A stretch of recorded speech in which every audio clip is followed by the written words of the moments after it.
রাস্তার পাশে নজর করে তাকিয়ে দেখলাম একটা সুন্দরী মেয়ে, ভালো লেগে গেল। মেয়েটিকে প্রস্তাব দিলাম, আই লাভ ইউ, ভালোবাসি তোমাকে। মেয়েটি বলল, আমাকে বলে লাভ হবে না, আমাকে যদি ভালোবাসতেই চাও, আমাকে যদি বিয়ে করতেই চাও, তাহলে আমার বাবার কাছে প্রস্তাব দাও। আমি বললাম, তোমার বাসার ঠিকানা দাও। পরের দিন সকালবেলা মেয়েটির বাসায় গিয়ে দরজায় লক করলাম। দরজা খুলে দিল, বাসায় গিয়ে বসলাম।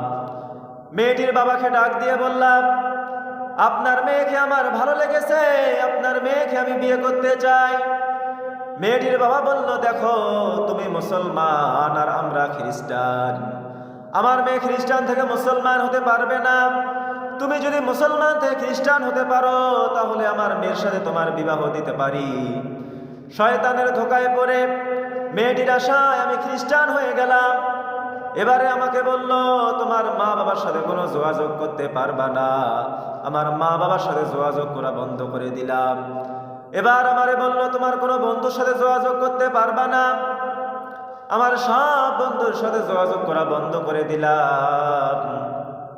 খেতে বসলাম, টেবিলে বিভিন্ন আইটেমের খাবার দিয়েছে। একটা বাটিতে শুকরের মাংস দিয়েছে। আমি বললাম, এগুলো কি? বলতেছে, এগুলো শুকরের মাংস। আমি বললাম, আমি মুসলমান, এগুলো আমার জন্য হারাম, এগুলো আমি খেতে পারবো না। বলতেছে, তুমি আর মুসলমান নাই, তুমি খ্রিস্টান হয়ে গেছো, এগুলোই এখন তোমার খাওয়ার। 3 মাস পর আমার ডাক দিয়ে বলল, অন্য কোথাও একটা বাসা ভাড়া নিয়ে থাকো। একটা বাসা ভাড়া নিয়ে থাকলাম। আমার কাছে কিছুই নেই, শুধু আমার কাছে একটা কোরআন শরীফ ছিল, সুরকেসের উপরে থাকে। প্রতিদিন কাজ শেষে বাসায় এসে নজর করে তাকিয়ে দেখি কোরআন শরীফের দিকে। আমার কলিজাটা ঠান্ডা হয়ে যায়, আমার হৃদয়টা শীতল হয়ে যায়। একদিন কাজ শেষে বাসায় এসে নজর করে তাকিয়ে দেখলাম সুরকেসের উপর কোরআন শরীফ নাই। ডাক দিয়ে বললাম, ওগো আমার স্ত্রী, সুরকেসের উপর যে একটা বই ছিল, বইটা কোথায়?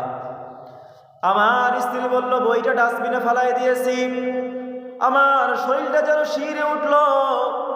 একটা দৌড় দিয়ে ডাস্টবিন থেকে কোরআন শরীফটা তুললাম। কোরআন শরীফটা তোলার পর চুমু দিয়ে বুকে নিলাম। বাসায় এসে ডাক দিয়ে বললাম, ওগো আমার স্ত্রী, আমি শয়তানের ধোকায় পড়ে গেছি, তোমার আশায় আমি খ্রিস্টান হয়ে গেছি। আমি আমার মা বাবার সাথে সংযোগ বিচ্ছিন্ন করেছি। আমি আমার সব বন্ধুদের সাথে যোগাযোগ বন্ধ করে দিয়েছি। যে জিনিসটার দিকে তাকালে আমার কলিজা ঠান্ডা হয়ে যায়, আমার হৃদয়টা শীতল হয়ে যায়, তুমি সেই জিনিসটাকে অসম্মান করেছো। তোমার সাথে আমার আর থাকা যায় না, তোমারে তালাক দিয়ে দিলা। চলে গেলাম একটা হুজুরের কাছে। ও হুজুর, আমি এরকম অন্যায় করেছি, এরকম অপরাধ করেছি, এরকম পাপ করেছি, আল্লাহ কি আমারে মাফ করবে? হুজুর আমারে ডাক দিয়ে বলল, কুলিয়া ইবাদিয়াল্লাযীনা আসরাফু আলা আনফুসিহিম লা তাকনাতু মির রাহমাতিল্লাহ ইন্নাল্লাহা ইয়াগফিরুয যুনুবা জামিআ ইন্নাহু হুয়াল গফুরুর রহিম। তুমি যত বড়ই অপরাধ করো না কেন, তুমি যত বড়ই অন্যায় করো না কেন, তুমি যত বড়ই গুনাহ করো না কেন, তোমার পাপ অন্যায় যদি হয় খালের সমান, আবার আল্লাহর রহমত হলো সাগরের সমান। তোমার পাপ যদি হয় পাহাড়ের সমান, আবার আল্লাহর রহমত হলো আকাশের সমান। তুমি আল্লাহর রহমত থেকে নৈরাশ হইও না। আল্লাহুম্মা ইন্নী যালামতু নাফসি, আল্লাহ জুলুম করেছি, জুলমান কাসীরা, অনেক জুলুম। ওয়ালা ইয়াগফিরুয যুনুবা ইল্লা আনতা, তুমি ছাড়া এই গুনাহ ক্ষমা করার তো কেউ নেই। ফাগফিরলি মাগফিরাতাম মিন ইনদিক, তোমার দয়ায় আমারে ক্ষমা করে দাও। ইন্নাকা আনতাল গফুরুর রহিম, তুমি হলা ক্ষমাশীল। তুমি তোমাকে যতটা ভালোবাসো তার চেয়েও আল্লাহ তোমাকে বেশি ভালোবাসে। তোমার মা বাবা তোমাকে যতটা ভালোবাসে তার থেকেও আল্লাহ তোমাকে বেশি ভালোবাসে। তোমার স্ত্রী তোমাকে যতটা ভালোবাসে তার থেকেও আল্লাহ তোমাকে বেশি ভালোবাসে। তুমি যে চোখের পানি ছেড়ে দিয়ে খাস দিলে তওবা করে আল্লাহর কাছে মাফ চাও, অবশ্যই আল্লাহ তোমাকে মাফ করে দিবে।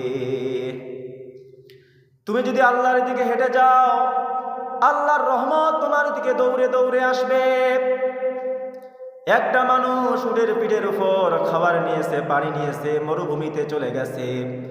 যাইতে যাইতে ক্লান্ত হয়ে গেছে, উটটা রেখে ঘুমায় পড়েছে। ঘুম থেকে উঠে দেখতেছে তার সামনে আর উট নাই। মানুষটা টেনশনে পড়ে গেছে। হায়রে, উটের উপর খাবার ছিল, পানি ছিল, এখন তো আমার কাছে আর কিছুই নেই, এই মরুভূমিতে হয়তো আমি মরে যাব। সেই মানুষটা ভাবলো, জেগে জেগে মরার থেকে আমি ঘুমায় যাই, যা হবে হবে। মানুষটা ঘুমায় পড়ল। ঘুম থেকে উঠে নজর করে তাকিয়ে দেখতেছে উটটা তার সামনে দাঁড়ায় আছে। সে মানুষটা এমন খুশি হয়ে গেছে, খুশিতে বলতেছে, ও আল্লাহ, আমি আপনার রব, আপনি আমার বান্দা। বলতে চেয়েছে, আল্লাহ আপনি আমার রব, আমি আপনার বান্দা। এত পরিমাণ খুশি হয়ে গেছে, খুশিতে বলতেছে, আল্লাহ আমি আপনার রব, আপনি আমার বান্দা। কোথায় উল্টায় গেছে।